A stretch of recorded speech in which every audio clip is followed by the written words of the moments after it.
మావి గన్ దాన్ని డైవర్షన్ చేయడానికి నువ్వు చేస్తున్నటువంటి పన్నాగం ఇది. కానీ మావి గన్ అనేది మర్చిపోరు. ఏంటి జగన్మోహన్ రెడ్డి పాదయాత్ర మొదలు పెడతావా? పాదయాత్ర మొదలుపెట్టి చంద్రబాబుకి సినిమా చూపిస్తావు. ఏం సినిమా చూపిస్తావు? ఏ సినిమా చూపిస్తావు చెప్పు. నువ్వు ముఖ్యమంత్రిగా ఉన్నప్పుడు చంద్రబాబు నాయుడు గారి మీద వ్యతిరేకంగా రామ్ గోపాల్ వర్మ గారితో చిత్రాలు తీపిచ్చావుగా. చూసారా ప్రజలు? ఆదరించారా ప్రజలు? నీ మీద ఒక సినిమా చేస్తే ప్రజలు ఆదరిస్తారు. నువ్వు చంద్రబాబు నాయుడు గారికి సినిమా చూపిస్తావు. చంద్రబాబు నాయుడు అనే వ్యక్తి ఒక ఆంధ్రప్రదేశ్కి నాయకుడు అని నువ్వు అనుకుంటున్నావేమో. భారతదేశంలో లెజెండ్ అతను. భారతదేశ రాజకీయాల్లో చంద్రబాబు నాయుడు గారు అనే వ్యక్తి ఒక లెజెండ్. ఆయన నువ్వు సినిమా చూపించడం ఏంటి? నీకు లోకేష్ బాబు పాదయాత్ర చేసి సినిమా చూపించాడుగా. లోకేష్ బాబు గారిని పాదయాత్ర చేస్తే ఏదో హేళనంగా సరదాగా అనుకున్నావు నువ్వు.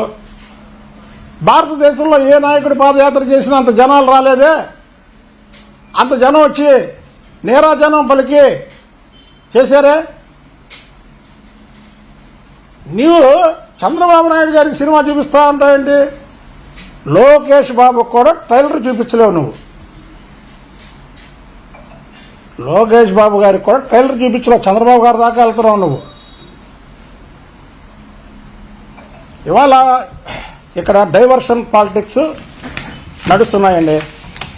ముఖ్యంగా పత్రికల మీద చెప్తున్నా నేను. ఈటీవీ ఆ టీవీ అనే కాదు, ఏ టీవీ అయినా సరే, ఇక్కడ ఏ టీవీ మీద అన్నా సరే మీరు రాయగలరు. మీరు సాక్షి పేపర్లో రాసే ప్రతి ఒక్కటి అసలు ఎక్కడైనా సాక్షి పేపర్ పెట్టిన కాంచి ఇప్పుడు వరకు కానీ మీ మీద కానీ మీ ఎంపీల మీద కానీ మీ ఎమ్మెల్యేల మీద కానీ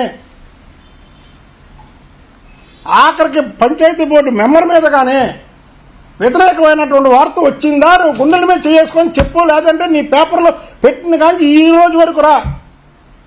లేదా మాకు అనుకూలమైనటువంటి పేపర్లు అంటున్నావే, మాకు అనుకూలమైనటువంటి ఛానళ్ళు అంటున్నావే, ఆ ఛానల్లో మా పార్టీకి, మా పార్టీ నాయకుల మీద, మా పార్టీ అధినాయకుడి మీద, మా పార్టీ మంత్రుల మీద వ్యతిరేక వార్తలు అనేకం చూపిస్తాం.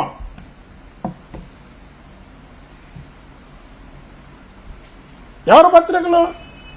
సాక్షి అనేది నీ పత్రిక. చంద్రబాబు నాయుడు గారికి ఏ పత్రిక లేదు, ఏ టీవీ ఛానల్ లేదు.